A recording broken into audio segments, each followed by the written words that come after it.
Daily PYQ series में आपका स्वागत है। दोस्तों, ऐसे सवाल जब भी हम देखते हैं लगता है कि यार हिस्ट्री में इस तरीके के सवालों को हम याद कैसे आखिर करेंगे। तो इसमें सबसे महत्वपूर्ण ये चीज होती है कि आप पहले लास्ट या सिर्फ इम्पोर्टेंट चीजें याद कर लेंगे तो भी काम चल जाएगा।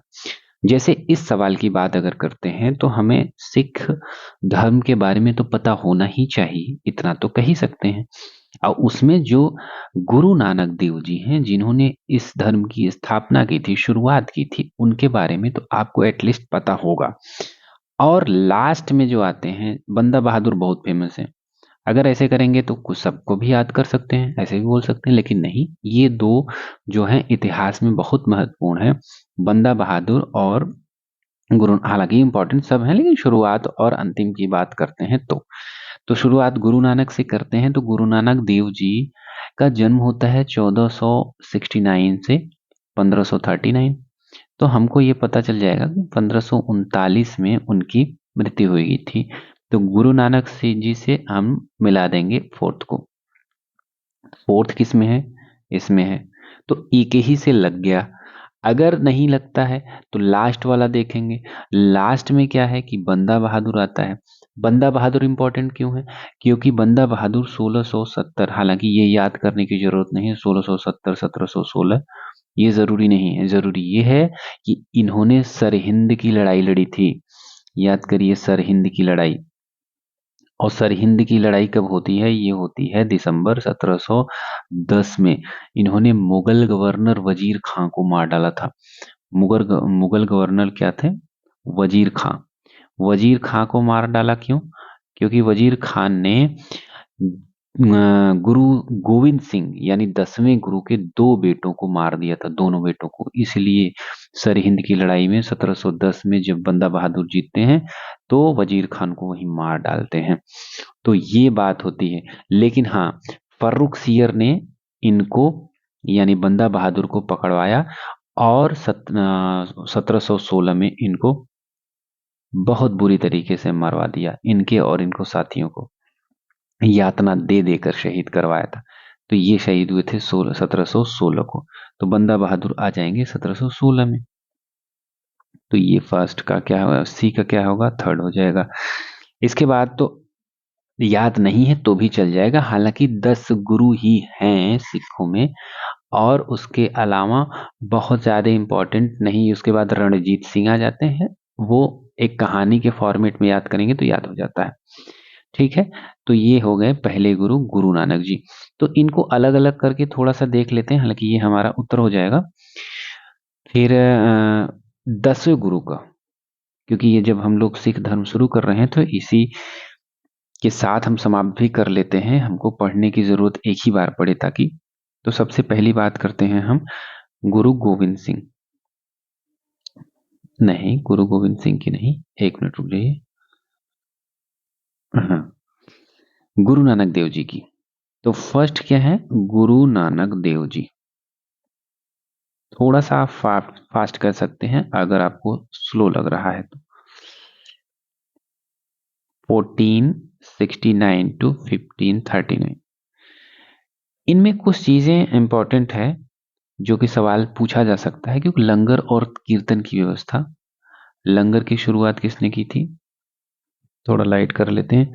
लंगर शुरू किया इन्होंने। और क्या शुरू किया? इसके अलावा कीर्तन शुरू किया। लंगर क्या होता है? सामुदायिक जो खाना आज भी मिलता है अमृतसर में, फ्री में खाना मिलता है हर रोज। तो इनका जन्म कहाँ हुआ था? जन्म हुआ था तलवंडी में। तलवंडी या तालवंडी बोलते हैं, जो ननकाना साहिब पाकिस्तान में है। अभी वर्तमान में पाकिस्तान में है। और इनकी मृत्यु कहाँ हुई थी? करतारपुर में। करतारपुर में। ठीक है। इनका योगदान यही रहा कि सिख धर्म के संस्थापक रहे हैं। प्रमुख योगदान यही रहा कि सिख संस्थापक रहे हैं। ईश्वर में विश्वास करते थे, लेकिन कर्मकांड, जाति भेद और ढोंग का बिल्कुल विरोध करते थे। ये मानते थे कि ईश्वर सिर्फ और एक ही है, भक्ति आंदोलन के निर्गुण मार्ग।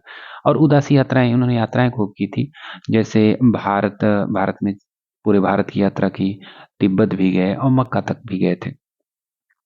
इनके बाद आते हैं दूसरे गुरु। दूसरे गुरु हैं गुरु अंगद, गुरु अंगद देव जी। ये हैं 1539 से 1552। इनकी प्रमुख बात क्या है? गुरु अंगद देव जी की प्रमुख बात है कि गुरुमुखी लिपि का आविष्कार किए हैं। गुरुमुखी लिपि का आविष्कार कौन करता है? गुरु अंगद देव जी करते हैं। थर्ड बात करते हैं, तीसरे गुरु कौन आते हैं? इनके बाद आते हैं गुरु अमरदास। गुरु अमरदास ये हैं 1552 से 1574, 1552 से 1574 तक रहते हैं। और इनकी खास बात ये होती है कि मंजी प्रथा की शुरुआत करते हैं और सती प्रथा का विरोध करते हैं। बहुत ज्यादा इंपॉर्टेंट नहीं है, बाकी चल जाएगा। और चौथे गुरु गुरु रामदास की बात करते हैं। गुरु रामदास ये कब है? 1574 से 1581। गुरु रामदास की इंपॉर्टेंट बात क्या हो सकती है, आपको याद है? हाँ बिल्कुल, कि अमृतसर, अमृतसर शहर जिसको रामदासपुर भी कहते थे, इसकी नींव डाली थी। कंप्लीट नहीं हुआ था, नींव डाली, इसके बाद कंप्लीट करेंगे, ठीक है। और शुरुआत इन्होंने की थी, नींव डाली यानी शुरुआत कर दिया था उन्होंने। और अमृतसर में ही स्वर्ण मंदिर,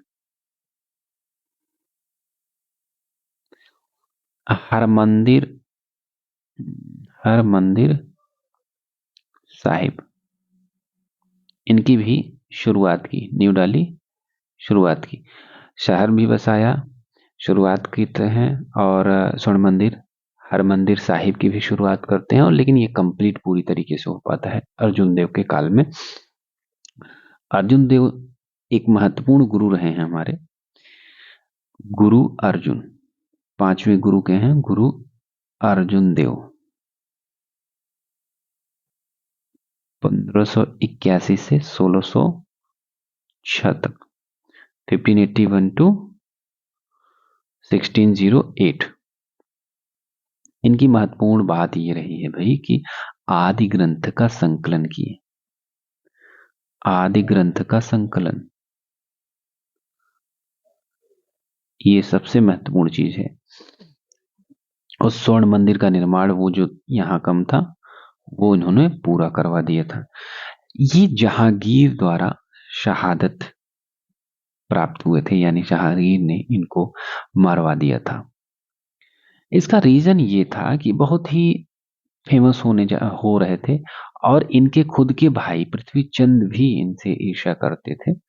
और तो और उसी टाइम ये हुआ कि शहजादा खुसरो जहांगीर से थोड़ा नाराज था, तो वो आके मिलता है, इनसे आशीर्वाद लेता है, आर्थिक सहायता भी लेता है, जिससे जहांगीर बहुत नाराज हो जाता है।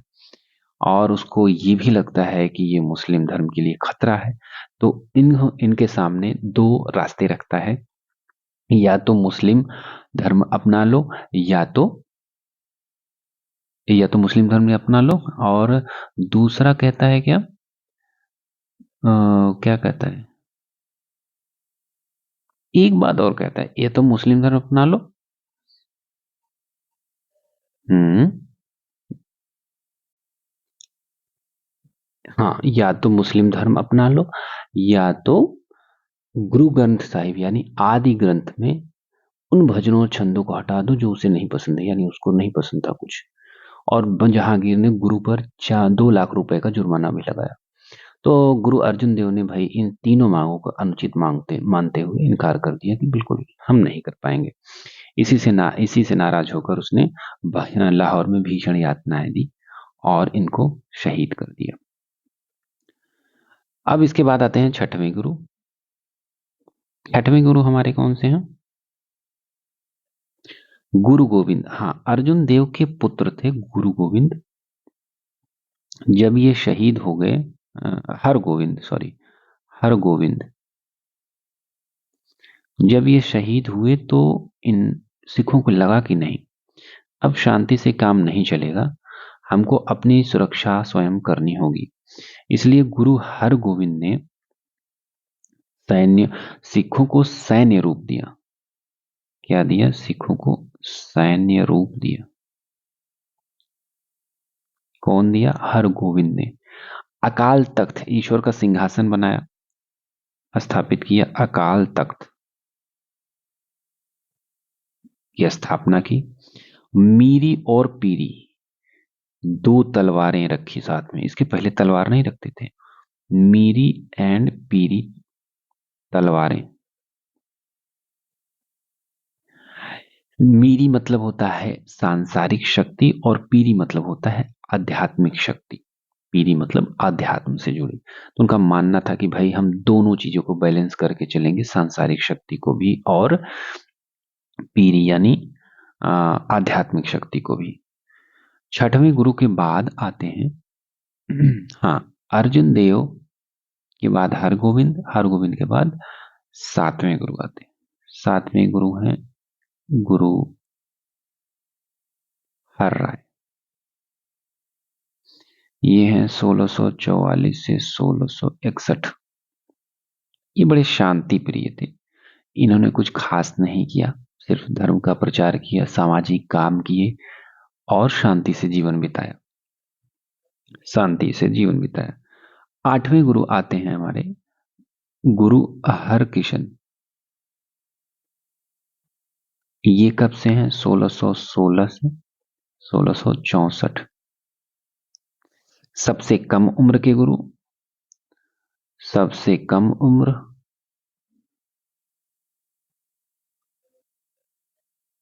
के गुरु, ये बाल गुरु भी कहे जाते हैं, बहुत छोटे थे। दिल्ली में चेचक फैली थी महामारी, और तो उन्हीं की सेवा करते हुए लोगों की, और उसी में ये भी शहीद हो गए थे। नौवें गुरु गुरु तेग बहादुर आते हैं। तेग बहादुर, तेग बहादुर आते हैं 1664 से 1675। भाई 1664, 1675, 75, ये इनको हिंद की चादर भी कहा जाता है। हिंद की चादर भी कहते हैं। हिंद की चादर। कश्मीरी हिंदुओं की रक्षा के लिए मुगल सम्राट औरंगजेब के आदेश पर अपनी शहादत दी। औरंगजेब ने इनको इनको अपनी शहादत दी थी, यानी औरंगजेब ने इनको मरवा दिया था। 10वें गुरु की बात करते हैं हम, गुरु गोविंद सिंह।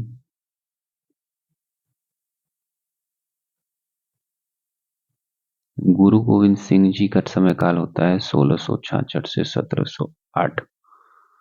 ये अंतिम गुरु होते हैं और 1699 में खालसा की स्थापना करते हैं। खालसा पंथ की शुरुआत करते हैं। खालसा पंथ की शुरुआत सिखों के लिए था। और 5 ककार, 5 ककार क्या क्या होता है? केश यानी बाल नहीं काटना है, कंघा हमेशा रखना है, कड़ा हमेशा पहनना है, कक्षा और कृपाण हमेशा रखना है, धारण करना है। और इन्होंने ही गुरु ग्रंथ साहिब को ही कि अब भाई अब कोई नहीं रहेगा गुरु, क्योंकि बहुत परेशानी होती है पॉलिटिकल रूप से भी, बाकी सारी चीजों से भी, इसलिए गुरु ग्रंथ साहिब ही अंतिम और शाश्वत गुरु माना कि अब यही हमारा गुरु है, शाश्वत गुरु मान लिया। इसके बाद कोई गुरु नहीं हुआ।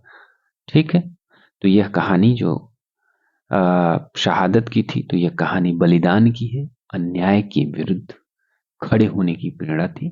शांति के पुजारी अब सिपाही बन गए थे। तो ये थे हमारे सिख भाई। चलिए मिलते हैं अगली वीडियो में, तब तक के लिए धन्यवाद।